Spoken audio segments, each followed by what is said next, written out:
So I'll record this and then I'll also take pictures and I'll send them to you. Like after I turn these cards over, I'll send pictures so that way you can see what I'm seeing. Okay. Or you can always go back and look at it whenever you're rewatching it. So.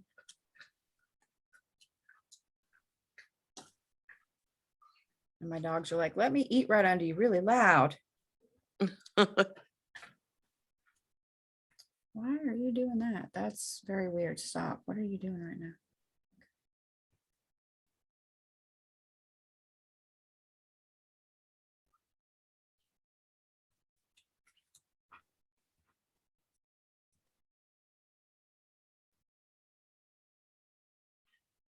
Any day. I would appreciate it if you worked. Here we go. I hate living in an apartment sometimes. It used to be really quiet here, and now in the last month or so, it is not. And so there's like so many loud people that have moved in right around, and I'm like, just get a little cranky. Like, I get it. I was in a bottom apartment when I lived before I moved here, and there were like new people in and out upstairs all the time. Loud.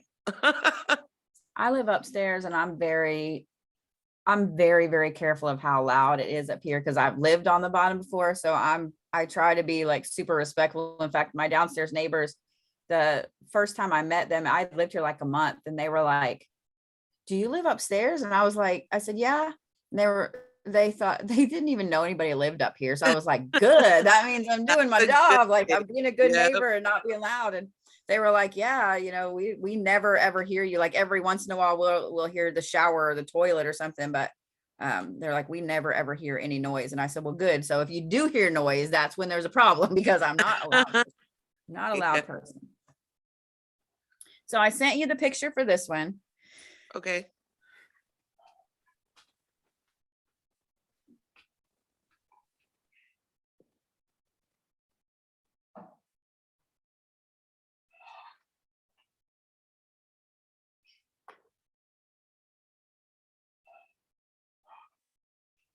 You had a really hard time lately in this life?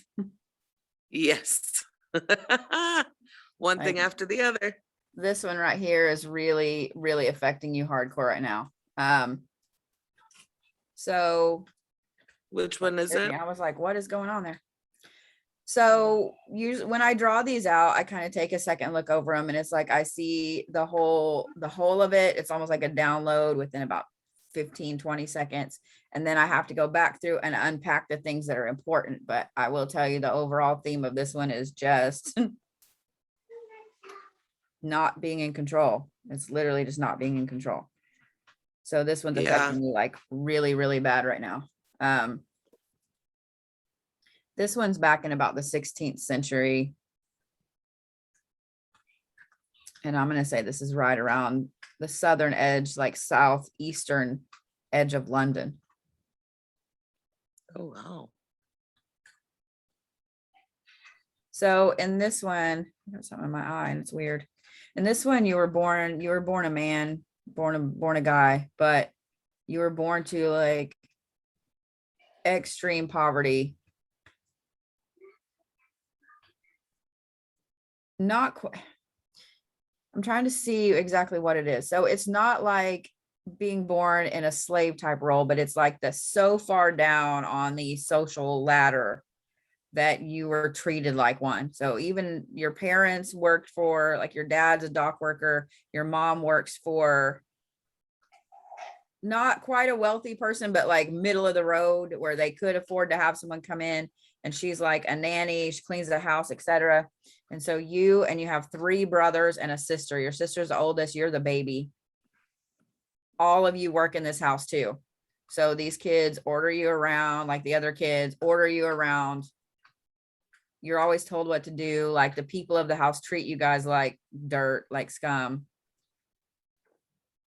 And so you, from the very get-go, do not have personal power. You just don't. And even when you get old enough that you get about 12 or so. This is literally how you grow up, watching other kids get to play and read and go to school and so on. And you're cleaning chimneys at 8 and just absolutely being treated like a slave, almost Man. like an indentured servant. There we go. That word just whacked in my mind. So your parents are indentured servants, which means you kids are an indentured servant. So when you get old enough, you get about 12, 13, and you can go work with your dad on the docks. That addicted card, it's like you can't. You're addicted to being that way. That's been your way of life. Even though it's exciting and you want to go and you want to get, go out on the ocean and so on, the thought of it terrifies you, because these people they're just not nice people. They're just not nice people. They have just browbeat all of you kids to the point that you feel like this is all you can ever do in life, is to serve other people. So Oh, wow. I bet you have a problem saying no to people. Yep. Big time. And then you Big feel time. bad if you have to say no, or if you have to cancel on somebody, you feel like shit. Yep. Ooh. Big time. So the Jaguar there, when you hit about 16, your mom passes away. Like, she has a heart attack, collapses, passes away. Your sister, the people that y'all work for basically tell her, well, now you're in this role. And they just put her in that role. And at first she's excited because she's now making the decisions and so on, but she realizes why your mom died from a heart attack, and how hard they are working her. That right there changes you tremendously. And you just wake up one morning really like super early. You grab a few things and you leave. You manage to get out before anybody notices you're gone.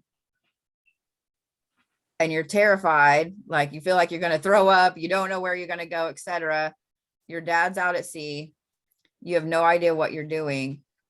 But what's funny is the minute you leave and you just start walking north, and you keep walking. And you end up about a mile away. Sun's coming up. People are getting up and about their day.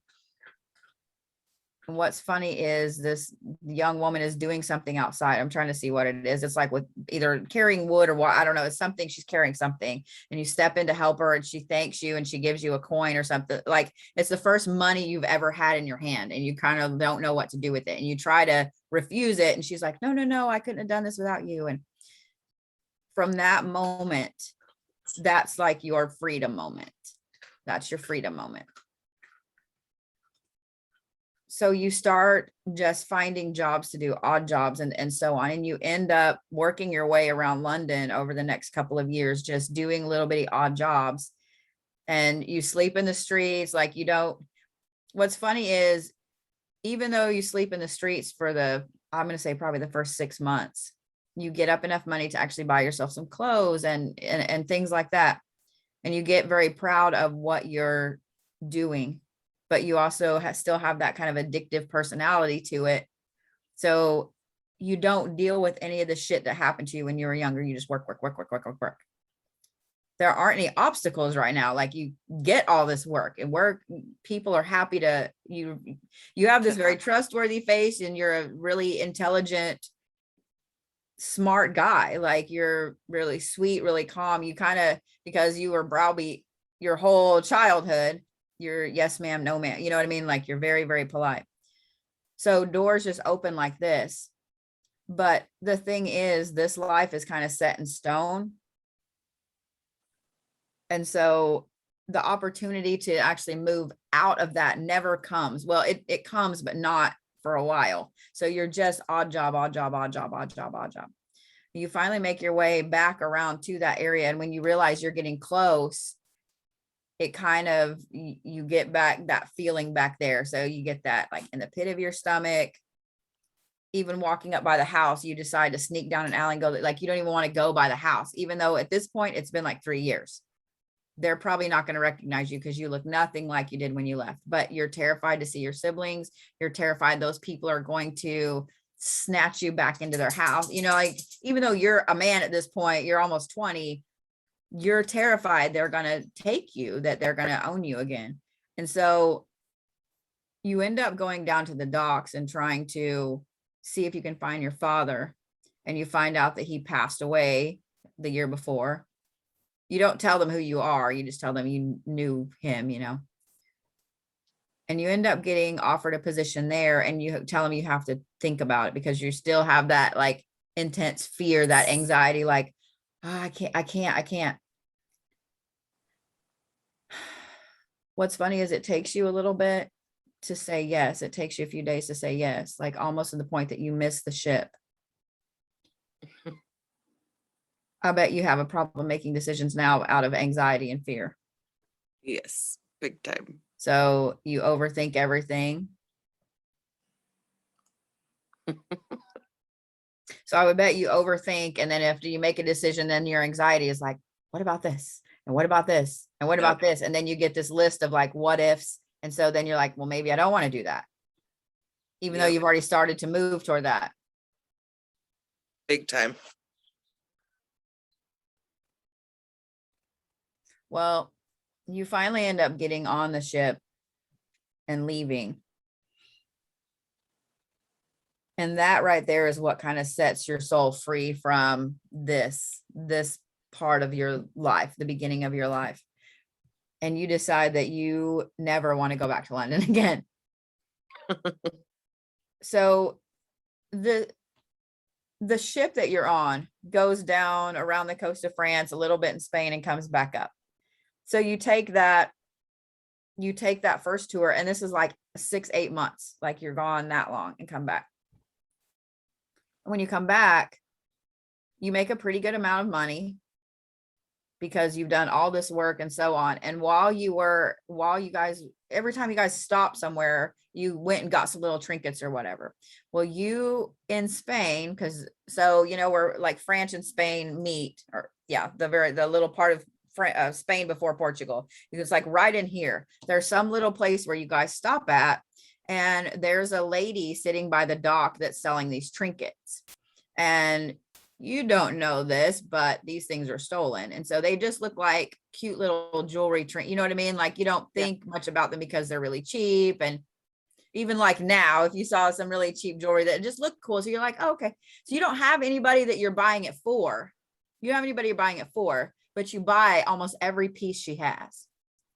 And so when you get back, you go to a little shop there, like a more well-to-do little shop, and you have this piece, and it's an emerald this fucking big, and you have this piece. You like emeralds?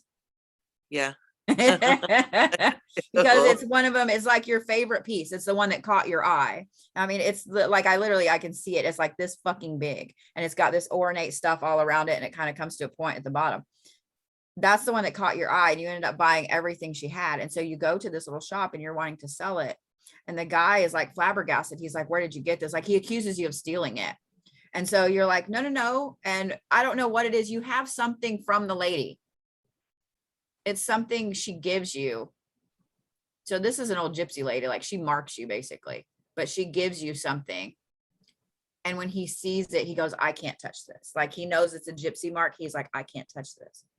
So you're kind of surprised. You leave, you go to a different place, and you decide to sell a different piece that's got a ruby on it.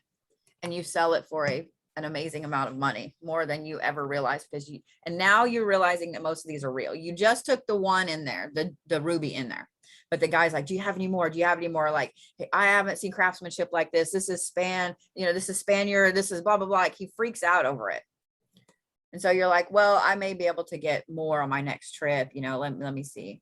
So you go to a different place, you sell a different one. So you sell a ruby, and then you sell one. It's orange. I don't know, or like a yellowy orange. So I don't know if it's topaz, or I don't know what it is, but it's really beautiful. But it's almost like a triangle, like a pyramid shape. It's really cool. So you sell these two pieces for an amazing amount of money. And you decide to hop a ship and go to France, and just, you get a passage and you go to France. So you end up selling 2 more pieces. You have a total of 6 pieces. You end up selling 2 more pieces. And now what you have left is a sapphire and that emerald. And you've already decided that you can't sell that emerald. You don't know why, but you can't sell the emerald. That's why I asked you, because whenever he says he can't buy it from you, it's something that you're like, there's something with it that you decide you can't sell it. When you get to France, you find a little place that you like, stay there for a little bit, you take a few jobs back and forth on ships, you decide you're never going back to England, you're never going back to London again after that. You have an amazing rat hole of money that you've kind of got stashed, and you do it in a few different places, like at home, you carry some on you, like in all these, you have these little rat holes of money everywhere. But you start doing this, you start buying items and bringing them back and selling them. Like you start your own little tiny trade business to the point that you end up buying your own ship, you have a small crew, and you start doing these, but you only trade in some of the higher value things, not commodities like spices and cloth like other people are doing, these higher value pieces. Wow. You never get married in this life, you never have kids. But in doing this, in this kind of exploration type, it really energizes you. And in having money, it energizes you. But what I love about this is that even when you start really making a lot of money and having a lot, you start giving it away. You have like a small house, you have a couple servants that live there to keep it up while you're gone, but you give most of your money to orphanages, to kids that have no parents. You hire a few of them to work for you, and you pay them, instead of like treating them like you were treated. The way that you were raised, that you grew up, it really affected you deeply, in that you don't want to see that happen to other people. So you do whatever you can to help that. You end up being pretty wealthy, but you give almost all of it away. You give almost all of it away because you're like, I don't need it. You like that thrill of finding it. But what's interesting is you run into a lady who looks almost exactly like this old gypsy lady you bought these first trinkets from, in the same port.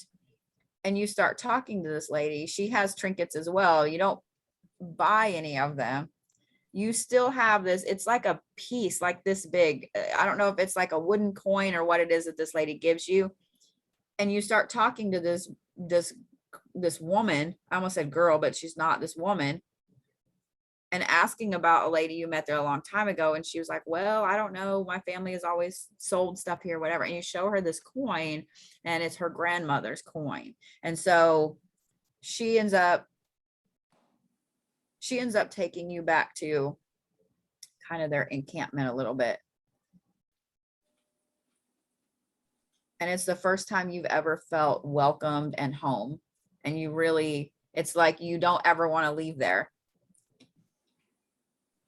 But here's the thing that sucks. In not ever wanting to leave there, you stay a couple of days, and you're in your 40s at this point.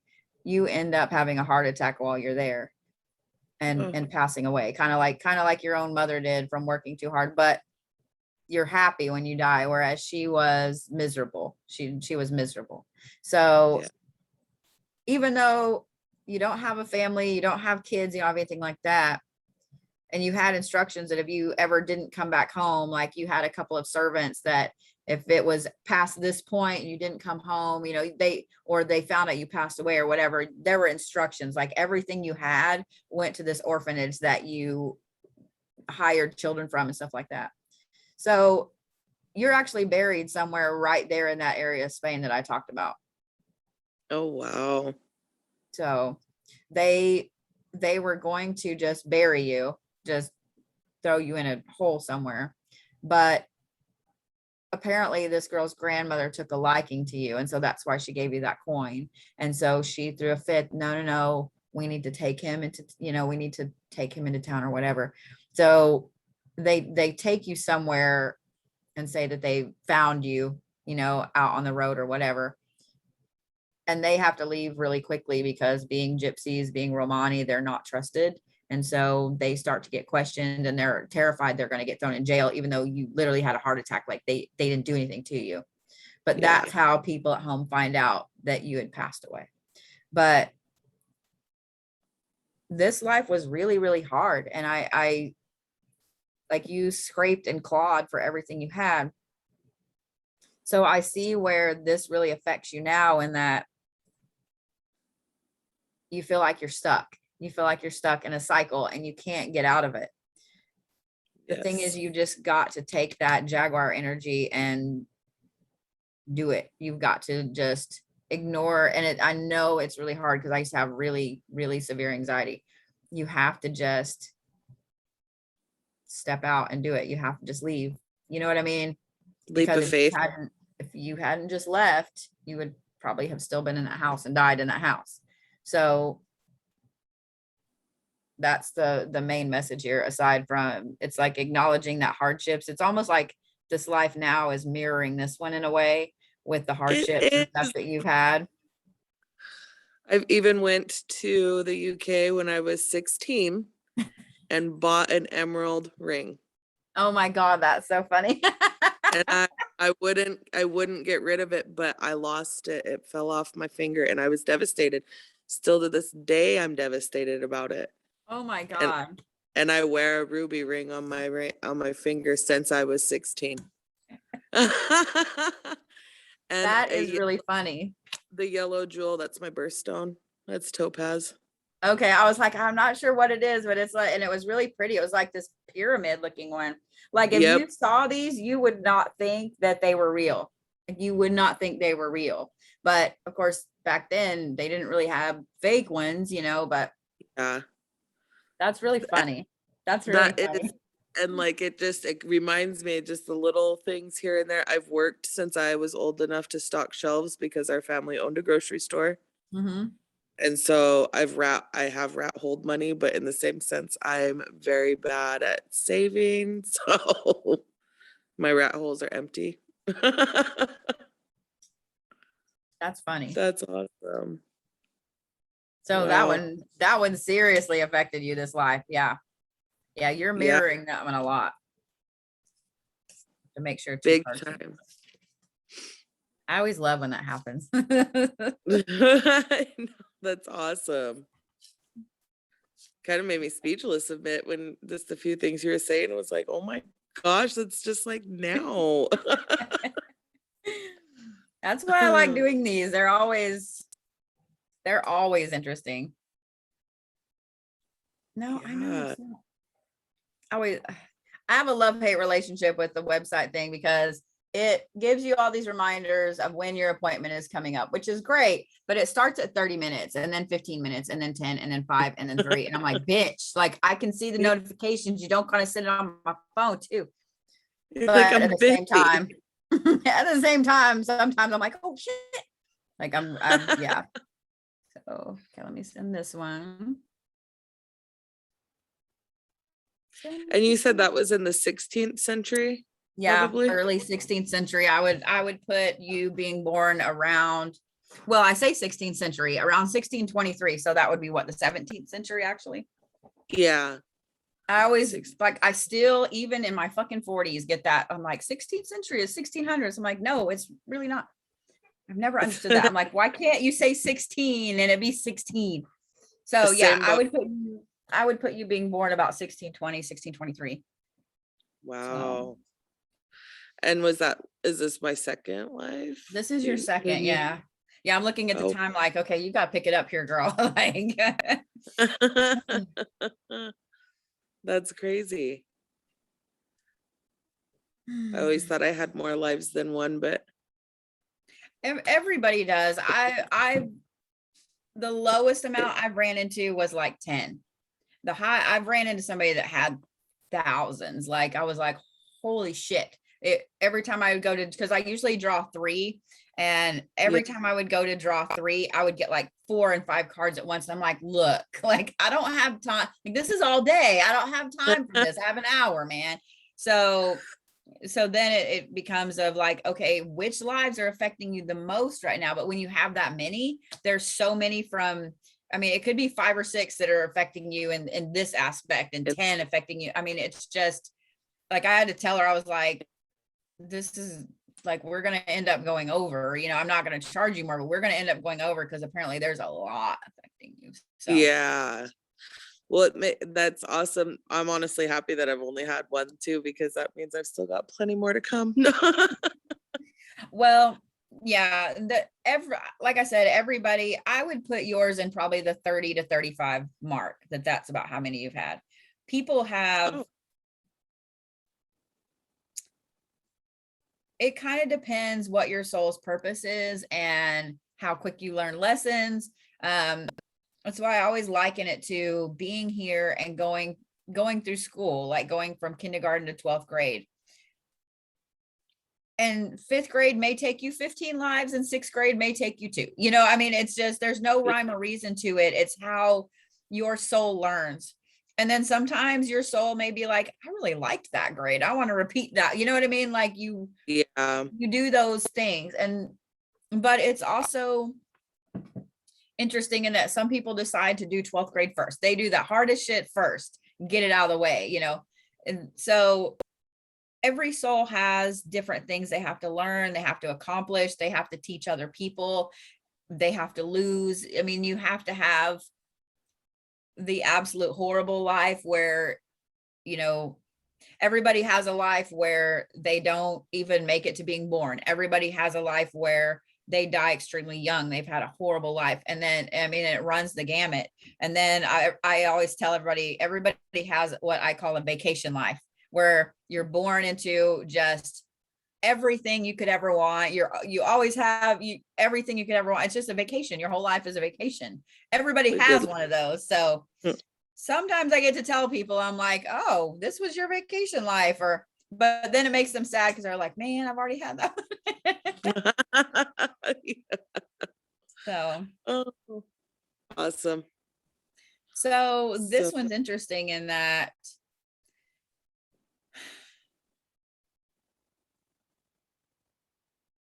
you're one of those souls that chose one of the hardest lives toward the beginning.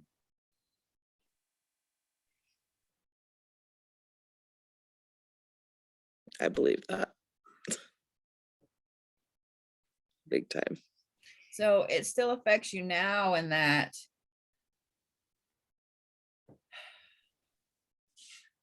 you still feel all of this, even though you don't know why you feel the way you feel. Sometimes you still feel it hardcore.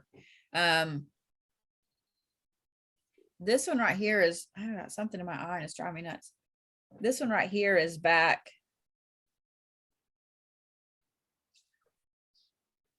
I'm going to put it very, very late 400s, like 479, 480, like that aspect, that range.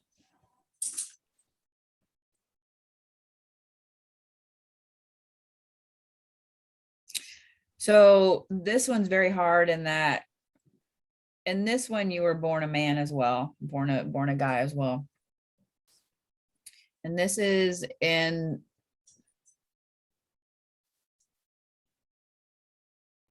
so kind of where Cairo is about here, it's probably down, I would say about 10 miles or so. There's a small town down there on the West Bank. In Egypt? Mm-hmm. I'm obsessed with Egypt. This would probably be why. And in this one, where you were born, there's a town there, and there's another one a little bit further down, and then there's one over on the other side of the Nile. I keep hearing the word stock. This is where stock comes from when it comes to slaves, indentured servants, sacrifices, etc.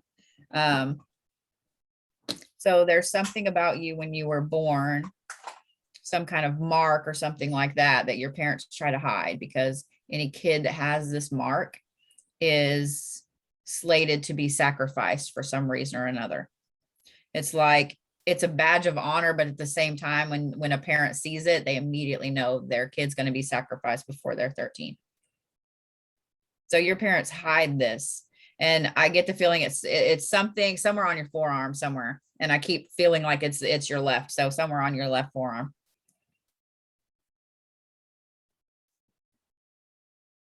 Like they almost hide you.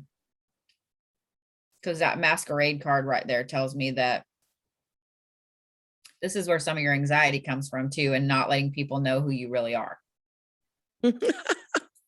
Oh boy. So it affects you really bad right now because you feel like if you let people in and you let them know who you really are, that it's going to kill you. It's going to damage you irreparably. It's going to kill you. Like you feel it's that extreme. Like you can't let someone in and let them know you because you feel, even though you're like, that is not rational. Like, why do I feel like that? This is why.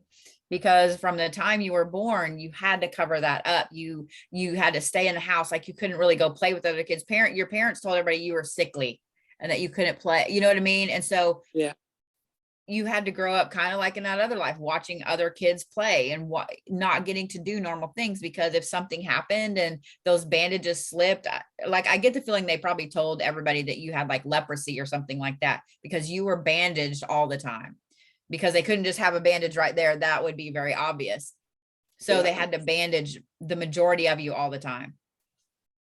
So you couldn't go out and play. You couldn't do the normal things that kids do.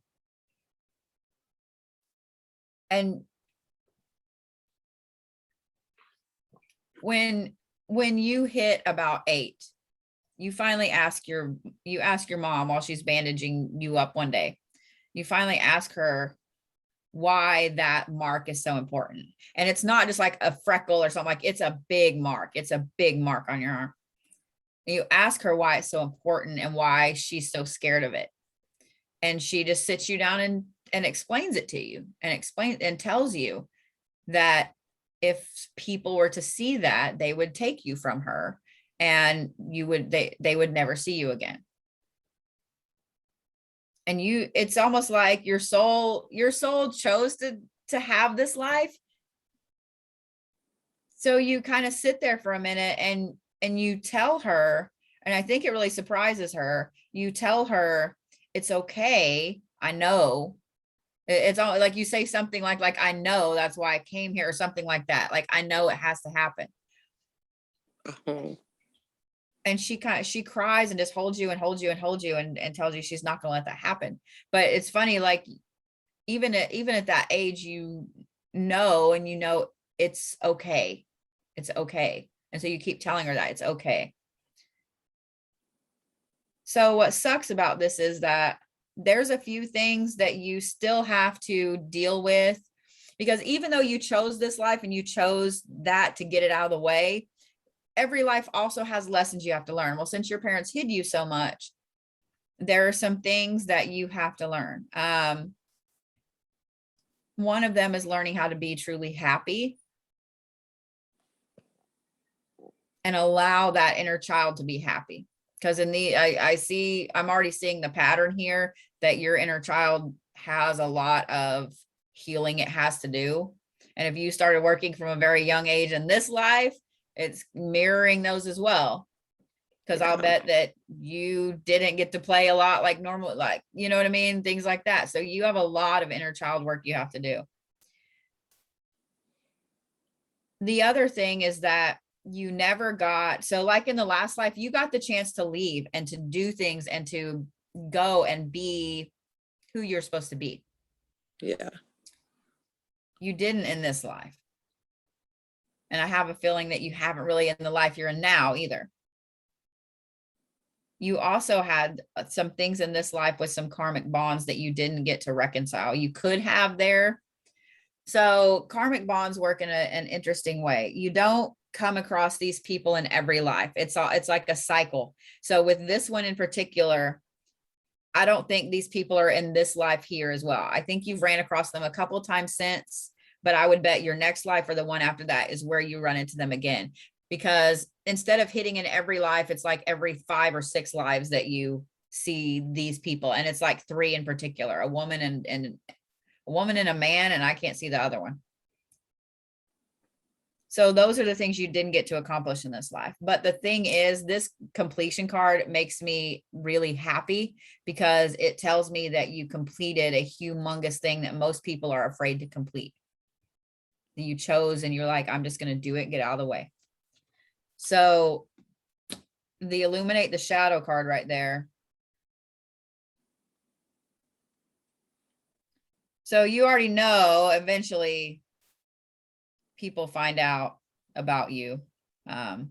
What sucks is that your parents end up getting in trouble for hiding you so long. And what's funny is it's somebody mentions something in passing to someone else. It's not even that you're outside and somebody sees that mark. It's not that you know what I mean? It's not something huge. It's something little bitty. It's like somebody mentions it in passing as a joke or something like that. And then somebody else is like, wait, what? And then that gets passed. Like, I think so-and-so is that, you know what I mean? It gets passed. So it was inevitable that you were going to get found anyway with that mark. It was inevitable. And this is when you're only about 10 or 11 when this happens. And when you're 12, so basically they come and get you, they take you to the temple. They don't let you say goodbye to your parents. So I bet you have a problem saying goodbye now, that you over say whenever somebody's leaving or whatever, you have to over tell them goodbye. Yes. You like that? I love that thing on TikTok with the kids like, bye, bye, bye, bye. Like that's you. Because you know in your heart there's going to be some time when you say goodbye to someone and you're not going to see them again. So you have to over say goodbye. I'm almost wanting to cry saying that because it affects you really, really deeply. Like it's really hard for you to say goodbye. I'm about to start crying. Like I can feel it like right here. I'm like, don't cry, just keep talking, just keep talking. But when you turn 12, there's a moon cycle that they do these sacrifices in, etc. And they always sacrifice 3.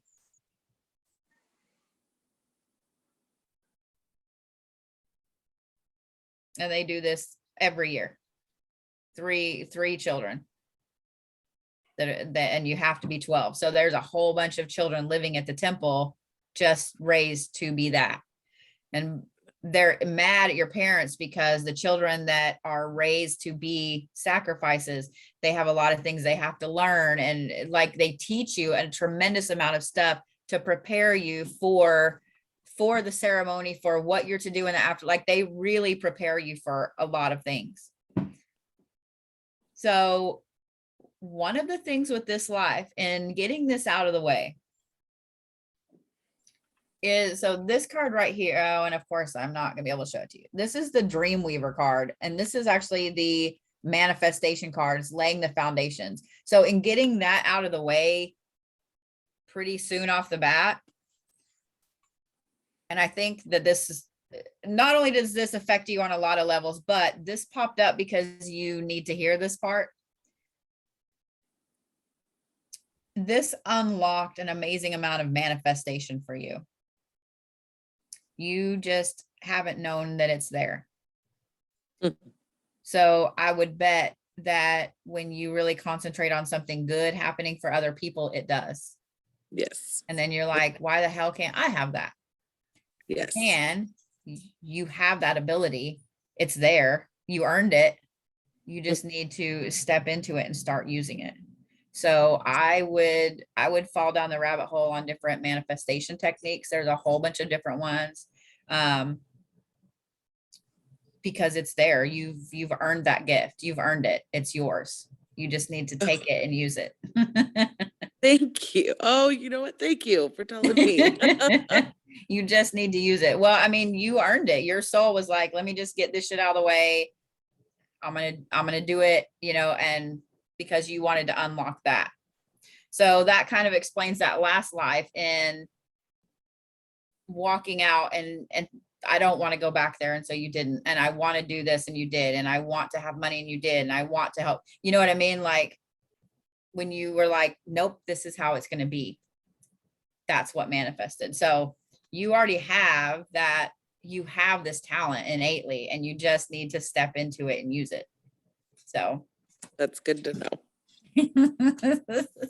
So good to know. yeah. So start being a little selfish and use it for yourself, because you've already paid your dues and earned it. Thank you. I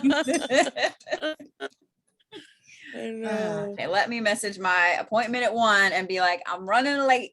Okay. Okay. So let's see here. I'll message. Is it already 1? Yes, that's what I was like. You need to get your ass in gear. Oh.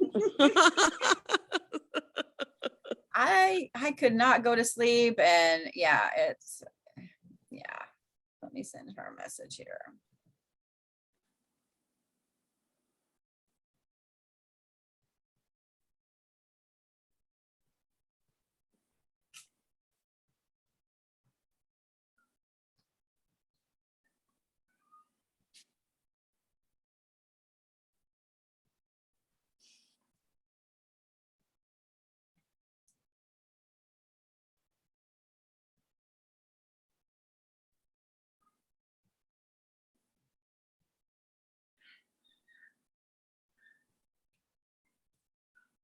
Oh shit, I just closed out that thing. Okay, there we go. Like, I know I need that open because I gotta do this last one.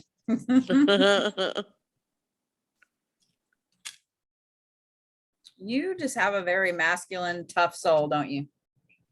Yes. Another man. Yeah. Yep.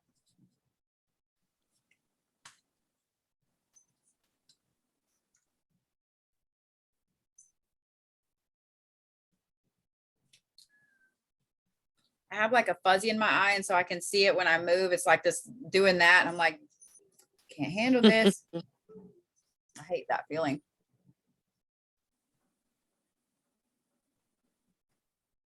Okay, let me send this one to you. This one's interesting too. This is so awesome. Yours is one of the more interesting ones I've done in a while. Good. So this one right here, like I said, you were born a man. Well, that's gonna drive me nuts. I'll bet it's a dog hair on my fucking eyelashes. Okay. Like I said, in this one you were born a, well, male, masculine, let's say that.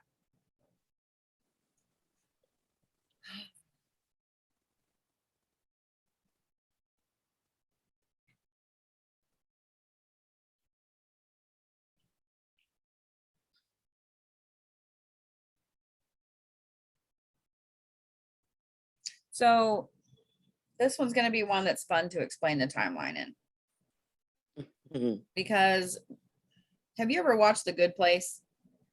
No. Okay. So there's an episode of that where it's called, God, and now I fucked with it, and now it's like right up here and it's hurting. It's called the Jeremy Bear Me episode, and they talk about how time is like the cursive, like if you wrote the name Jeremy Bear Me in cursive, that's how time looks. Time is not a line like humans make it. So time is actually like, you know, the balls at the top of the Tesla coils that have like the little electrical things that go everywhere and you can touch it and make the electricity go wherever. Time is kind of like that, but it's this long cylinder, and it goes, all those little lines go wherever the fuck they want, and they cross and they go back and forth. So this is actually, this is why I said this is, I always end up with one like this every now and then, and I'm like, okay, you have to follow me here because it's hard to explain. This is actually your very last life, but it happened a long time ago. Okay. It's also not here. The reason this is popping up is because these two anchor cards are sideways. So this tells me it's not set in stone yet. Oh. And it's not set in stone yet because you still have a few more to go through. I would say you probably have 7 or 8 more before this one. So your soul is actually not very old and not meant to be very old. Okay. Which also tells me that you're like, let's just get all the hard shit out of the way. Let's just do it all. So that also tells me that's why you tend to put yourself in lives that are very hard for you to crawl out of, because those are the lessons your soul has to learn. So this one is your very last life. You can't get to it until you finish all the ones here, because there are innately human things that every soul has to learn. And that's why there's star seeds here. That's why there are people from all over. This is like literally like school. It's like a magnet school. This is where you go to learn the hard shit, because most star seeds, most places in general, they don't operate on an emotional basis like humans do. Whereas humans, we're super emotional one way or the other. Even people that are not emotional, that's an emotion. You know what I mean? We're super emotional. So star seeds and people like that, they come here to experience those emotions, to learn them, to everything. You're here and you're dealing with a lot of the hard emotions, because, and I mean, if you look at both those other 2 lives, they were hard. They were really hard emotionally. You had to learn to lose right off the bat. Yeah.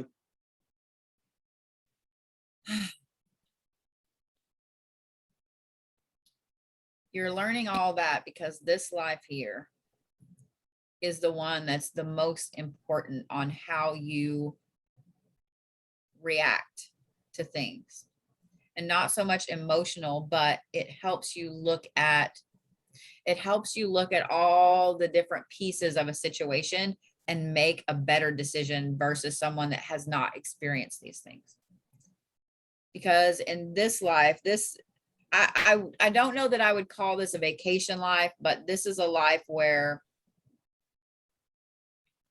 you're born to a position where you're in charge of a massive amount of lives of beings on almost a multi-planetary scale. Like, it's a massive undertaking. And when I say in charge, that's not quite correct. It's not quite being a ruler, but it's not quite being a spiritual leader. It's almost somewhere in between. Like, you make decisions for people spiritually instead of them coming to you for advice. It's like you make the decision for them. I'm trying to figure out the best way to explain it. That's the only way I can words it. But this is like billions and billions of beings that you're making spiritual decisions for. So a lot of that is why you're experiencing super hardship. It's why you're experiencing loss and not having anything and so on. It's easy to experience having shit. Everybody wants to have shit. It's easy to experience that. It's much harder on your soul to go through and experience the things that break people, that break you. Yeah. So in this one in particular, the way that these beings are, or the way that you are, because you're not like all the other beings that you're taking care of or over. I don't know the right way to say that. Overseeing, I guess, but that sounds bad. You're more of where they're all different. They're all flesh or alive or, whatever. I'm seeing like all these different things. It's really kind of cool. Where they're that way, you're a very interesting, very tall, almost being of light, but you're alive at the same time. So you have an extremely long lifespan in this one. So like, we're here, being a kid is from about, let's say, 5 to 10 is when you're really a kid. You're old enough to play and you still have a great imagination. You haven't hit that teenage shit yet. That's 5 years for us. In this life here, that's like about 200 of our years. That's how long these lives are. Oh, wow. So you're not allowed, and you have these different phases that you have to hit, and then you're allowed to grow. And I know that sounds, it's weird. So it's like when you're born, you're not born as a baby, you're born as almost in like a toddler phase where you can talk, you can do all of these things. So it'd almost be like being born as a teenager, and you immediately start learning from the time you're born. And when your teacher, and I say that because there's no word for it, your guide, whatever, when they determine that you've learned everything you've learned, you go through this test, exam, etc. And if you pass it, it's like you immediately grow. There's no like growing like this. It's like, oh, wow. And it's like an instantaneous thing when you pass these things. So in each phase, you have different teachers that have to mold you and make you and teach you all of these things you have to learn. So there's a lot of things that you still have to learn before you can get here. And the reason I said this is not completely set in stone is because there's a revenge card here, which doesn't fit with everything else. So that's the thing you still have to accomplish. And I don't know if it's in this life or if it's in one between there and there. But it's being able to go from a place of absolute powerlessness to complete power and being able to take revenge, and unfortunately doing it in a very hardcore way, like wiping people out kind of way. So that's something that you still have to accomplish. And the reason it's showing up there tells me that that's a lesson that's very, very hard for your soul to swallow. Whereas you're happy to sacrifice yourself, you're happy to go through these hardships, you're not happy to sacrifice other people. Yeah. So my heart sank immediately when you said that. Yeah, that's going to be an extremely hard lesson for your soul to learn. So the good thing is, these always make me yawn. The good thing is, in every life, when we learn what we have to learn, all our experiences, when we pass away, we get debriefed on that. And so our soul is like, okay, I can check these things off my checklist. I learned these things or whatever. You'll know that you still have to learn that. You'll know you still have to learn that. So your soul knows. It's just putting it off. Yeah. So hopefully this will help kick your soul into gear, because the sooner you get over with, the better it'll be. But this is one where it's like the epitome of spiritual and physical and mental and emotional evolution. It's like the tip top of everything, where you know all the emotional aspects, but you're still able to operate from a very logical place. You don't have to worry about being courageous because you already know all the opportunities that are there from whatever the action is for someone. I mean, you're literally overseeing all of these beings. And it's almost like being a god in a way, because they ask you for things, they pray to you for things, and pray is not the right word, but it's the only thing I can think of. So wow.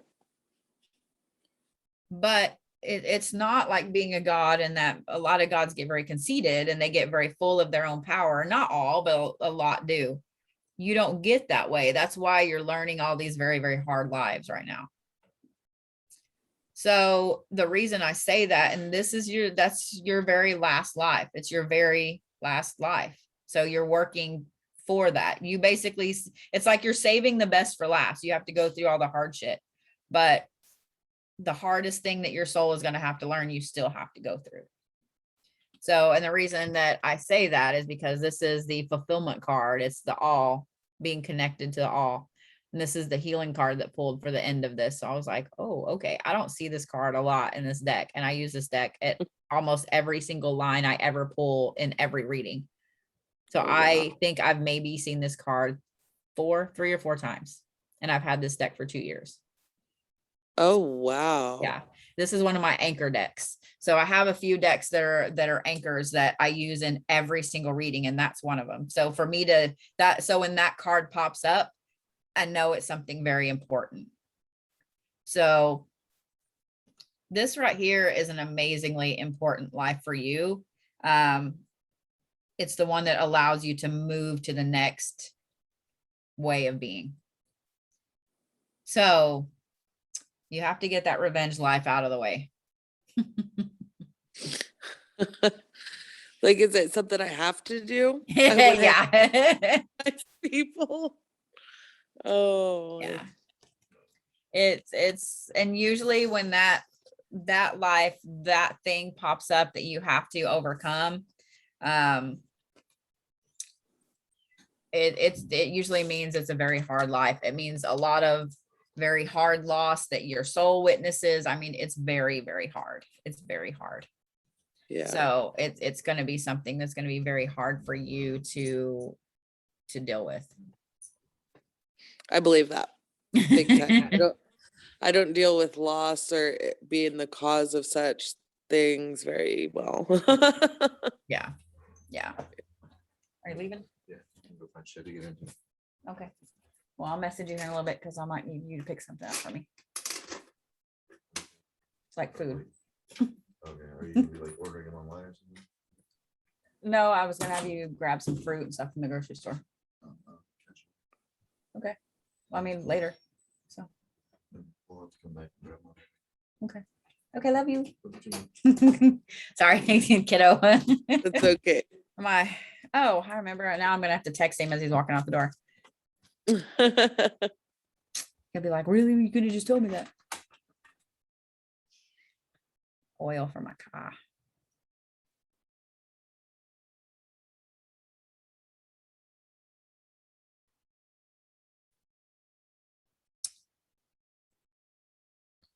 I just lost it. I'm like, I'll find out what it is, and I almost put what level it is, and I'm like, that's not how oil works. Like, maybe it is. I don't know what the numbers are. Ugh. Sorry about that. 10W30 or 10W5. Yeah, I think it's 5. So because it's weird. This car has been nothing but issues, but it is what it is. Oh. So, it is what it is. It is what it is. It is what it is. That's one thing. This car, the car I had before this, I would drive everywhere, like on a daily basis. I was going for a drive, even if it was just for 15 minutes. I just take off and go somewhere. And this car right here, I don't trust it. So I can't. And so I will go for weeks without driving. And it's the weirdest Oh, thing wow. because I love to drive and go. Yeah. Mm-mm. Yeah, I when I don't have my car, I feel like my wings have been clipped. Mhm. I can't sit still for very long. Yeah. Well, I've gotten addicted to being still, and that's not a good thing. So I guess it's been about a month or so ago. I did not leave my house for almost 4 weeks. I mean, like to go get mail, or I'd go with, to get a boba tea or something, but not like I didn't physically go anywhere. Like I just, fucking DoorDash. I'd have my kids pick up groceries, or, you know what I mean? I'm like, no. And I didn't want to leave. I was like, I like it here. I don't want to leave. So I can get in modes like that too, and then my kids get worried about me. yeah. So it's everybody's like, you need to get out. I'm like, what? But I don't. I don't want people right now. Like, fuck people. Right. Exactly. I don't want to be around any of them. Yeah. I don't need the people. I don't need the people. Well, I sent you all those pictures. Let me stop this. Okay. I hate that. It puts the record button like right up front when I'm going to record, and then when I'm ready to turn it